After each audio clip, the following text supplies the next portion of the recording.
Hello, and welcome to the Simply Business Interview Podcast, a podcast created by business owners for business owners. I am your host, John Jennings. And I believe that most business owners are working way too hard for much too little. And one of our issues is that we overcomplexify things. I believe the answers are almost always within us or within our reach. I like to say that I'm a simple man with simple ideas. So welcome to Simply Business. All right, today we are joined by Shawn Herbig, who is the president and founder of IQS Research. Shawn, thanks for coming on the show today. Looking forward to hearing more about your story. Why don't you tell us a little bit about yourself and what you do at IQS? Yeah, sure. So one, and thank you for having me on the show today. Certainly do appreciate you and appreciate this opportunity. So, as you said, president and founder of IQS Research, and IQS Research is, by definition, a market research and data analytics firm, which is a fancy way of saying we find out what people think. We have a lot of scientific tools to really understand what people think and how that drives their behaviors and their decision-making processes and all of those good things. Then we partner with businesses and try to use that information to help inform the business's strategy to help the business be more successful. That's really what we do. And we've been around be 26 years, actually 26 years on April 6th. So very proud of that. Wow. That's awesome. That's congratulations on that. So many businesses don't make it through the first year. So that is true. And as you know, when you've been around a while, you don't, just because you were successful last year doesn't mean you're going to be successful this year. So you don't take anything for granted. But I'm very grateful to be here. That's awesome. And you've got a new thing starting. We're going to talk about a little bit later, which is very, very interesting as well. But so if you can remember back a quarter of a century, what inspired you to start a business? That was a yeah. John, candidly, and I'm not joking about this. Since I was a little kid, I mean, literally, like parents tucking you in at night, I knew that I wanted to do something. I just didn't know what, because obviously as a 5-year-old, that's not a really great time to start a business. But yeah, I knew then, right? I knew then that I wanted to do something in business. And so I had gone through and gone to school, and I was at Ford Motor Company. I was on the engineering team, right, for the Ford Explorer over at Louisville Assembly Plant. So I was at the time I was quality analyst, then lead quality analyst, and loved that work. And I thought Ford was great. I mean, I kind of have a bit of automotive in my blood. I just really love that industry, but it was just something about, the just sort of that childhood calling and just going, man, as much as I love Ford, I just don't see myself in a big company forever. I had some fleeting thoughts about maybe, going up to headquarters in Dearborn, and I'm like, or not. Maybe I just, and literally, so I debated coming out and starting this company. And I remember at the time there was a new division or a new department that was being started. My boss at the time called me and he said, "Hey, what do you think?" He said, we'll move you up to Dearborn. We'll do this, we'll do that, blah, blah, blah. And I just said, his name is John. And I said, John, if I don't do this now, it's literally weeks before starting. I said, if I don't do this now, I said, I'll always wonder. And it was just kind of that. So a combination of that childhood calling, opportunity in the marketplace. I said, you never know if you don't try. So let's go. Wow. So that is a leap of faith at a pretty young age too, to make that kind of jump. That's saying something right there. Yeah, it's probably saying I was an idiot, but I mean, I would have turned out successful. But I don't know if I was an idiot if I would do it again. But I mean, I don't regret it. But yeah, looking back, I'm like, whoa, that was a big old leap of faith for a 28-year-old. But here I am. Yeah, that's awesome. So in those early years, what was the biggest surprise? What kind of unexpected aspect of running a business? I hear a lot of different things from business owners. So curious what yours might be. Man, I would say probably the biggest thing because you're right, there are a lot. I would say probably the biggest thing that surprised me is after I would sell a project, right? Because I was still in the automotive industry at the time. So still research and data analytics, but it was really automotive focused. Mm-hmm. And of course, now we're much broader. But at the time, I remember I would sell a project to a client, right? So whatever it was, $30,000 or $50,000 or whatever. And I'd come back to my office. My office at the time was over on Aiken Road. And I'd feel so good. And I'm like, all right, heck yeah, this is cool. I'm like, man, if this is what business is like, I'm all for it. Let's go, right? And so I would say like salesman Sean just had like the best day, right?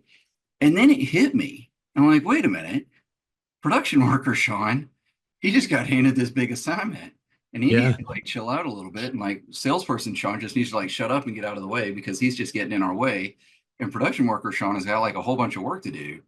And then it was like, wow, and manager Sean maybe needs to go hire somebody and learn about this HR stuff. And so it was not only these different hats that you had to wear, but the fact that they didn't so much compete, but sometimes they kind of got in the way, right? And they would be in Yeah. different moods at different times. You know, production worker Sean might be a little bit grumpy, but salesperson Sean's like super happy. And Yeah. and obviously they reside in the same person, but it's, you know, salesperson Sean's done. He's ready to go out and, you know, have a cocktail. But the other guy's like, get out of my way. I got work. And Right. it's balancing all of that and trying, you know, that I think was my biggest surprise. I didn't expect the transition from role to role to role to be as much as it was and as different as it was. Yeah. And I know when I started, I had some of the same things, like, had a few wins early on. It's like, yeah, then you go a while without another win because Sure. you're so busy doing the production stuff. Yeah. You don't have time to go out and be doing the selling stuff. And so when you're that one man shop, as you were early on, you find yourself, uh, I won't say ignoring, but not giving enough attention to one role. Yeah, the discipline of the process definitely is another piece that takes well to learn. I was a little fortunate because I started in April and I think I hired my first employee probably in June. So Okay. so pro and con there, right? On the one hand, I immediately had some people to help take some things off my plate. On the other hand, as you know, as soon as you've got employees, that also puts things on your plate. So you've got some Yeah. different roles that you need to step into on that. So but I hear you. I hear you. And it's the conflict, the discipline, the integration, it's real. Yeah. So, what are some of the challenges you're facing today? What's some things you're looking as you look over the next horizon? Yeah. So, you know, some of this stuff is kind of predictable. But when you think about research as a whole, um, the profession has changed a lot. It's changed a lot always, but over the last few years in particular, it's Yeah. changed a lot. And helping people understand, the whole concept of, oh, you've done research, well, where is it published?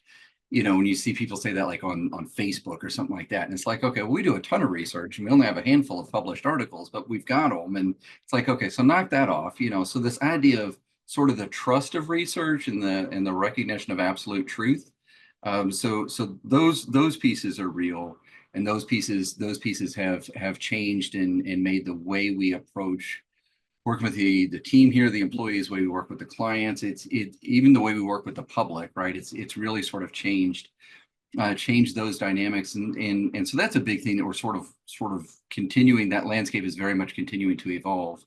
The other one that we run into is the analysts that we hire. We hire young, we train well, and we're using some really cool tools.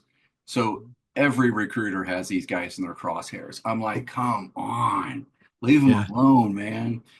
So that can be a challenge. Finding good people is much easier than retaining good people Yeah. because, man, it is a high paid profession, and there's a bunch of big companies who are just willing to just swoop right in and just, I mean, they've got a lot of recruiters knocking on their door all the time. So Yeah. that keeps Quit training them so well, what's that? quit training them so well, right? I tell you what, that thought it hits me occasionally. Yes. Actually, a whole other story. I had an HR person once say that was they're going to be their strategy. I'm like, can't Yep. say I would agree with that. No, no. I mean, it's tough, right? Because you want to train them so that you can deliver the best product to your clients, but the better you do there, the more poachable, if you will, the Yeah. more poachable they become. Yeah. And we tend to hire people who tend to be ambitious and driven, and it's like, well, and we can only pay so much, and Yeah. um, it just is what it is. Yeah. Yeah, that's interesting. So and I love that. I think I could explore the whole thing with truth, and that would probably take sway down another other road, because we live in a world where we're not quite sure what truth is, and one of the things causing that is a little thing called AI. Two little initials that are probably Sure. both a tool and a nuisance for you, I would guess. What can you share about that? To your point, boy, we could have a whole conversation about that. You're correct. I think the biggest challenge beyond when people look at the technical, you know, hallucinations and things like that, right? Some very technical stuff. I think the biggest challenge is people tend not to be very critical when they get an AI generated answer. Like, oh, well, AI said this, ergo it must be true. And it's like, well, is it? I mean, is it true? And so it's that being critical. And I may have mentioned this at some point, but I also teach at U of L, so I teach marketing analytics in the MSBA program. And one of the things that I really focus on in my class is understanding the data so that you can draw good conclusions. And analysts and people in general tend to have remarkably little skepticism for the information that they're given. And so they'll take this information and they treat it, or the data, and they treat it as it's sacrosanct if it comes from a certain source like AI. And then they go, oh, well, therefore, all the conclusions that they draw must be accurate as well. And it's like, okay, hold on, I'm going to challenge that assumption. Let's go Yeah, all the way back to the core data. Is that good? And do you even right. know what the core data is on that AI model? Yeah, so it's out there. People don't know what good data is. They don't know what good information and good insights are. And then they just hear something. They go, oh, well, then I guess this is what I must do with my business, or I guess this is what people think. And John, I'll tell you, it's, even in a small business, a simple decision can be $100,000 decision, and a large decision can easily hit seven figures. So when you're sitting here and you're talking to somebody and they're like, oh, well, I did this, I read a book and I did this and I looked at ChatGPT, and it's like, now time out. The next step you're about to take is going to cost your company $500,000. Are you sure it's the right one? And if you are, cool, go do what you want. It's your company. It is you're a free agent to do whatever you want. But don't kid yourself about the magnitude, right? AI is cool, but man, be critical of everything, because the decisions you're making are expensive. And the Yeah, person who's responsible if it goes wrong, the business owner, right? So right. I'm a fan of being critical. I'm not anti-AI, not even in the least, but be critical of Yeah. everything if you're going to use it to go make those business decisions. Yeah. I mean, we used to joke about, well, it must be true is on the internet, right? And that was a sarcastic statement. We would say that. And now AI is just a layer on top of that. It's Yes, basically, because it's just pulling the information that's out there that may be right, may not be right, and then it's making assumptions that may be right, exactly. may not be right. So yeah, applying critical thinking, even to AI results is something Even that, to, yeah, because you can get to a point where you're scaling bad answers really, really quickly, and that's a really toxic combination for a business owner who's trying to navigate and create strategy. yeah. Yeah, that's some fascinating stuff. Like I said, we could talk, we could That's a probably talk whole. for an hour on that. But I want to, have in the last, since we've met, you've started a new venture, and I loved hearing a little bit about it. I want to hear a little more about it. So tell us what that is, and then let's Yeah, yeah. learn more. So the way I phrase it is my full-time job is president and founder and running the daily operations of IQS Research. And my other full-time job is founder of a company called Bluegrass Bitters. And so that is a cocktail bitters and syrup company, way different than research. Yeah, a little different. Little different, little different. I don't get to drink on the job at IQS Research, and it's somewhat encouraged at Bluegrass Bitters. We can call it testing. Um, but it's fun. It's a hobby that I've had for years. And if you think about it, going in and sort of cracking the code of, how long do you age the spirit, and then which spices do you put in, and what's the timing, when do you pull the coffee beans, and which peppers do you use? There's one I've got called hot and smoky that I use for tequila. Cracking those, like, that's it. I love to get in and just get super detailed in terms of like this the spice profile that's going to go in the flavor enhancer that goes in the cocktail that makes the perfect old fashioned, right? That's the level. So that's very much in line with who I am and how I think. But it's something that I've done for a long time, and enough people are like, you know what, you should just kind of think about doing this commercially? Or did you ever think about starting a business like this? And I guess just enough people talked me into it, and I just started pursuing it. And I kind of view it as there's some version of, I don't know what the number is, but let's say it's 1,000 yeses had to happen, right? So step one is everybody's encouraging me. Yes, two is, can I talk to a flavor house? Yes, three is, can I fund it? Yes, four is, I don't know what number I am, but we're looking at launching here and going into production. We've been in R&D for about the last year, but we're looking at going into production in the next couple of months. So early summer is what we're shooting for, John. We're pretty excited. I'm pretty excited. Yeah, that's very cool, and I love that 1,000 yeses thing. That everybody thinks, people who haven't started a business, they think that it's, oh, I'm going to start a business, and you know, Yeah. and maybe they don't even know what they're going to do yet, and Sure. but there's so much you have to do. There's legal stuff, and there's accounting stuff, and there's what's the market, and all and of course I know you've done the research. It's funny, Yeah. I caught a little bit of your Shawn the research guy in even discussing the formulas for your flavors, so that's interesting. But yeah, so many people just, it's like this romantic thing of starting a business or being a business owner, but there's just a lot of grunt work you have to do. There, yes, 100%. And it was interesting. There was a point where I said, because in a quarter century, I've had a lot of business owners or prospective business owners call me at IQS Research and say, hey, I'm putting together a business plan and I've set aside some money. And it's usually something, and I don't want to be insulting, but it's usually something like, hey, I've set aside $5,000 for market research. What will that buy me at your company? And it's like, that's not the space we're in, buddy. I'm so, and you're trying to be polite. You don't want to sort of rain on the parade. 'Cause like, I know what that space is like, and you can be kind of fragile. But I always gave them advice, and I said, look, you go to the library, go to the internet, you need to understand your competitors better than anybody. You need to have all of your major competitors. You need to memorize their website and all their marketing material. You need to go to the trade journals. You need to know who the top 10 people are in this space in the country. You need to know who's on the shelf. Go to the retailers, take pictures of like the section where like you want your product to be. And I would say things like that to prospective entrepreneurs. And then, John, when the table was turned and I was in that seat, I'm like, okay, Shawn, you've got two choices. You're either going to be the biggest hypocrite, or you're going to have to buckle down and actually do this work. And I'm not kidding. My plan is probably 35, 40 pages. And I probably, since I started this company, I went from the LLC last June.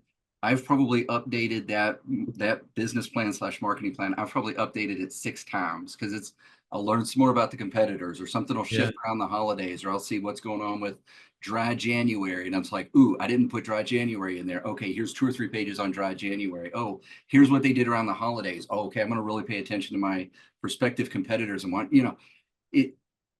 But yeah, you need to do that grunt work. And I just didn't want to be that hypocrite when I was on the other side. I'm like, no, I need to understand it too. So, but it's hard work. It's not exactly fun work, but man, it's paid off.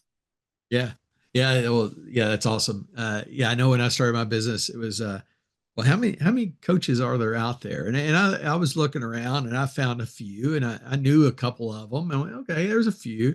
And I thought I did a ton of research, and then like, and it's that reticular activating system kind of thing too.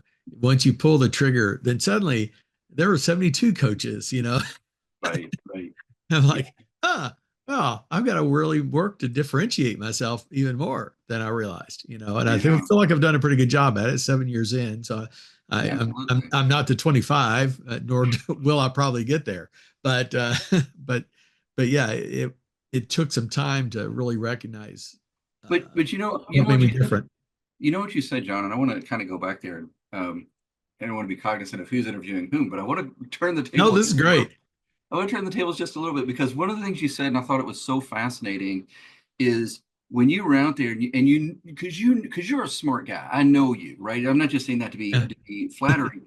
You're a Thank you. smart guy. You're an intelligent person, and you're like, okay, I know some coaches. You're not dumb. And those assumptions you made about those coaches, you were probably correct most of the time, right? So you said, I know them, and you could probably name off, I don't know, a dozen or whatever it was, Yeah. right? And you're like, okay, I can name these dozen, and I know these people really well. But then when you went out and said, oh, it's not a dozen. Because when you said a dozen, you're probably like, okay, it's a dozen. I'm probably wrong. Maybe I'm underestimating. I don't know, 18, 24, whatever. But then when you said 72, it's like, ooh, that's different. That's Yeah. different than 24. That was different than that assumption you made. And again, you were a smart person making good assumptions. But when you did the work and you got the data, you came back and said, oh, that's a little different than what I thought.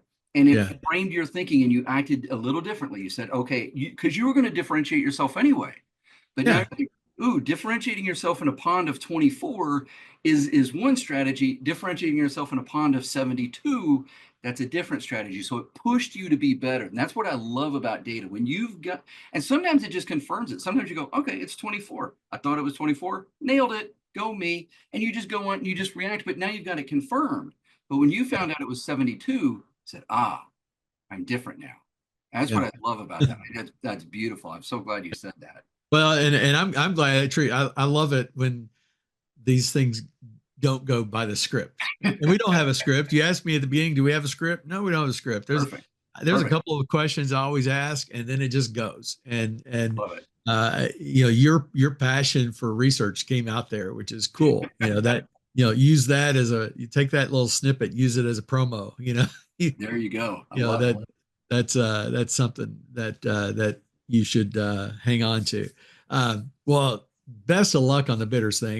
You know, that's a cool concept. I just saw Dan Oh Oliver. yeah. Just saw Yeah. him speak a couple of weeks ago, and you know, I mean, it's different, but it's similar, right? It's just Absolutely. flavors, Yeah. and he has a love for cooking, and he just decided he started selling these things at Yeah. you know farmers markets, and the next thing you know, he's you know, all over the A place. multi-million-dollar company. No, Yeah, I've only seen him speak a couple times and I don't know him, but he is a true inspiration of all the ways just to do it right. And one of the I think a way that passion and execution can really carry a company a long way. And you'll notice I didn't say passion, okay, yeah, because passion has a remarkable way of getting business owners into debt and bad term solutions. right. Passion and good execution tends to be a really good combination. And I think he's an example of somebody who really has both of those things and probably a whole lot more too. Yeah, yeah, yeah. He's got. I mean, he's got this infectious personality, and Oh, you know, he does. yum yum, get you some. You know, he, We, he he's just, you know, he's a master at the marketing he's piece. he's good. And the stickiness of that phrase, it's super sticky, maybe a little annoying. And I say that with great affection, but I'm like, okay, Well, it's like, I parked at this event, and I got out of my car, and he was getting out of his right oh next to no me. kidding. And I just said, and it just popped on my, I mean, I am not playing. I went, yum, yum. And he turned to me and said, get you some. I love it. I love it. Well, it's like a song, you know, it gets in Yeah. your head and it really does. I mean, there's a real stickiness factor to that phrase. So I don't know Yeah. if he came up with it or his team did, but whoever it Yeah. was, kudos to them. I mean, it's a Yeah. great one. If Dano's listening, love to have you on the show, but There you go. There you go, Dan. You reach out we'll to get, John. You know, contact information's in the footer. that's all right. Well, let's come back to you, wrap up. I always like to ask the question, you know, what advice would you give to somebody? You've already hit on a couple of good ones because Sure. it fits right in with your business. But someone wanting to get into starting that business, what's the first thing besides knowing your competition? We heard that. Yeah. What Yeah. else Yeah. would you add to that? I mean, I think what I would have said with IQS research, and I've said it before, is, you know, you wear a lot of different hats, but only a couple of them pay the bills. And so you've got to know that. I think that's still true. Having gone through what I've gone through with with Bluegrass Bitters, old habits.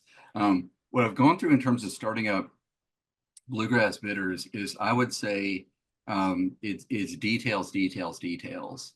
I mean, in every single, the way I run Bluegrass Bitters, even though the values and things like that are the same, because it's I founded both companies, but they're two very different companies, right? So the management system is a little bit different, but man, just the details. At Bluegrass Bitters, I'm having a long conversation about what caps are going to go on the syrup bottle.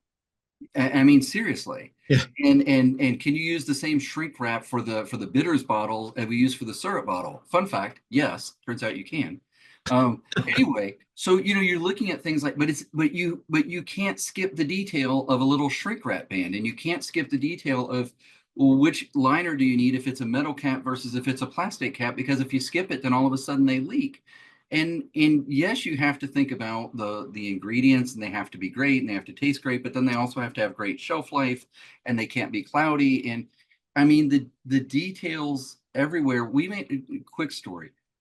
We were working on a sales sheet, and this sales sheet has our story, it has imagery. We work with a great designer. Her name's Amy. I've worked with her for years at IQS Research. Love the work she does, and of course she has beverage experience too. And so she does this, and I look at it, and it's great. And as soon as I look at it, I was talking with Margot, who works for me at IQS Research and also does some work at Bluegrass Bitters. And I just looked at it, I said, there's absolutely not a hook here for a retailer. And we wrote the words. I'm like, just not a hook here for the retailer. And I'm like, yeah. And I'm sitting here about the end. I'm like, this sucks. I hate this. Right. And it doesn't suck. It's great. But the text didn't have a hook. So we're literally going through right now, rewriting. But it's those details, because it looked good. I mean, in fact, it looked great.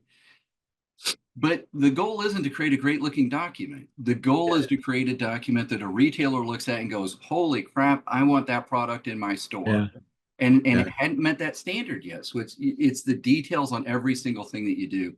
And I would say you just can't forget that. And honestly, I don't even think it can be overstated. It's just, it's tough. Yeah. Have you used like the story brand approach to craft and copy? Not by that definition. I feel like I've heard that definition, John, but for the life of me, I couldn't tell you what that term means. We've got some other processes that we've used to sort of build out the story, and sort of what the background is. And we know our brand elements, but I don't, and it may align with that framework real well. It's basically, and it just came out with Story Brand 2.0, which is just adding to it, but it's, every story has to have a hero. That's your customer. Hero has to have a problem that they have to overcome. A guide steps in who has a solution that teaches them a solution, and so they took the formula of every successful movie, and said, this is how you market your product, and it's really pretty effective. And I find myself, when I go back to it, I'm reading the 2.0 version of the book, and it making me think about some things again. And I have a presentation I'm giving in a couple of weeks. I'm literally reshaping that presentation because I realized that I had become the hero instead of them, and so I need to rethink that formula, because it's not about me, it's about them. That's an interesting point. We have some customer personas in our marketing plan, and one of the things that it's interesting, because not by that name, but we use a lot of those same labels, because we do talk about what's the problem they're trying to solve. Somebody's having they're this age group, they're in this scenario, and they're having a dinner party. What are the emotions that they need to feel? And what are they trying to, which again is sort of the other side of that. What problem are they trying to solve? What outcome are they looking for? What emotions are we trying? How do the bitters play a role? I mean, we've even done that. Okay, this will be goofy, but you may appreciate it. We were looking at some things like, how do we do photography with the bitters, because bitters are in a 2-ounce bottle. So how do you put photography against a 750? Because we don't want the 750 to be the dominant product. So looking at how do we do different pictures, but also even when we write recipes, because when you write recipes, usually for a cocktail, usually the bitters are one of the last things that are mentioned. Well, in ours, they go very high up.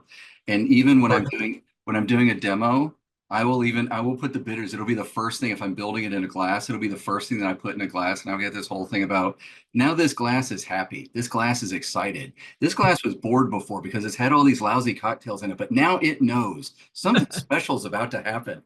So we're like anthropomorphizing the glass. I mean, it just like, and here's the thing. In the research world, I can't sit here and anthropomorphize, a market, but I can anthropomorphize a glass, for goodness sakes. And to be honest, it's totally fun to be able to play with different sides of my brain and different types of creativity. I mean, I love the creativity that you get with like the math and the complex and the details. I also love just to be able to craft a really fun story about how happy a glass is because they're going to get a really good cocktail that afternoon. I just think Yeah. both sides of that are pretty cool. That's cool. That's very cool. Well, Shawn, I really appreciate it. And I knew we went way over time, but that's okay. This is a great conversation. So, It was fun. if folks want to learn more about IQS Research or Bluegrass Bitters, how do they get in hold of you? The same, yeah, IQSresearch.com. You can follow us on Facebook. You can follow us on LinkedIn. We're there. Bluegrassbitters.net. You can follow us on Instagram. You can follow us on Facebook, and we'd love to have you. The products will be out in early summer. We'll have an online store and all of those things. But if you follow our socials, we'll make sure you're the first to know about it. And we look forward to sharing with them. Look forward to sharing the product when it becomes available. Yeah, awesome. Summer of 2025. It's going to be a big year for you. That's cool. Summer of 2025. It'll be a good year. We'll either be drinking because we're celebrating or drinking because we're not. Well, Shawn, again, thanks. This has been a great interview, and Thank it's you, great stuff for our listeners. So thank you so much. Hey, thank you. Have a great day. Thank you for listening to today's episode. If you liked it, please share or like it on whatever platform you use. You can find me on social media. On most platforms, I'm John K. Jennings. My first book is also available. Your Baby is Ugly tells you about 10 truths that business owners need to hear, but often won't, and how to overcome them. You can find it on Amazon. Just search for Your Baby is Ugly. And be watching for our next episode, where I'll interview another business owner who will share their stories and insights into what it's like to create a great business.